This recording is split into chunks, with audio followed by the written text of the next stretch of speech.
നിങ്ങൾക്ക് നല്ലൊരു ഫ്രണ്ട്സ് ഉണ്ടോ? നിങ്ങളുടെ ഫ്രണ്ട്സിനിടയിൽ ഫേക്കായ ഫ്രണ്ട്സ് ഉണ്ടോ? അങ്ങനെയെങ്കിൽ ഫേക്കായ ഫ്രണ്ട്സിന്റെ ചില ലക്ഷണങ്ങൾ ഞാൻ പറഞ്ഞു തരാം. നിങ്ങൾ ചിലപ്പോൾ നിങ്ങളുടെ ഫ്രണ്ട്സിനെ ഗുഡ് ഫ്രണ്ട്സ് ആണോ ഫേക്ക് ഫ്രണ്ട്സ് ആണോ എന്ന് ചിലപ്പോൾ അറിയാതെ പോയേക്കാം. അങ്ങനെയെങ്കിൽ നിങ്ങളുടെ ഫേക്ക് ഫ്രണ്ട്സിന്റെ ചില ലക്ഷണങ്ങൾ ഞാൻ പറയാം. നിങ്ങളെ ഒരു കാര്യത്തിനും സപ്പോർട്ട് ചെയ്യുകയില്ല. മാത്രമല്ല, നിങ്ങളുമായി അവർ എപ്പോഴും കോമ്പറ്റീഷനിലായിരിക്കും. നിങ്ങളുമായി എപ്പോഴും ഒരു റിവഞ്ചിന് തയ്യാറായിട്ടായിരിക്കും അവർ നിൽക്കുന്നത്. നിങ്ങളെ അവർ സമീപിക്കുന്നതോ അവർക്ക് എന്തെങ്കിലും ആവശ്യമുള്ളപ്പോഴായിരിക്കും. അവർക്ക് നിങ്ങളോടെപ്പോഴും ഒരു അസൂയയായിരിക്കും.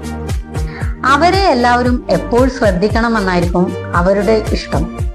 ഇത്തരത്തിലുള്ള ലക്ഷണങ്ങൾ നിങ്ങളുടെ ഫ്രണ്ട്സിനിടയിൽ കാണുകയാണെങ്കിൽ തീർച്ചയായും നിങ്ങൾ സൂക്ഷിച്ചോ, അത് നിങ്ങളുടെ ഒരു ഫേക്ക് ഫ്രണ്ട്സ് ആയിരിക്കും. അപ്പൊ നിങ്ങൾ ആരും ഇനി ഫേക്കായ ഫ്രണ്ട്സിൽ നിന്ന് ചതിക്കുഴിയിൽ വീഴാതെ ശ്രദ്ധിക്കുക. നിങ്ങൾക്ക് ഈ വീഡിയോ ഇഷ്ടപ്പെട്ടാൽ ഒന്ന് സബ്സ്ക്രൈബ് ചെയ്ത് സപ്പോർട്ട് ചെയ്യണേ.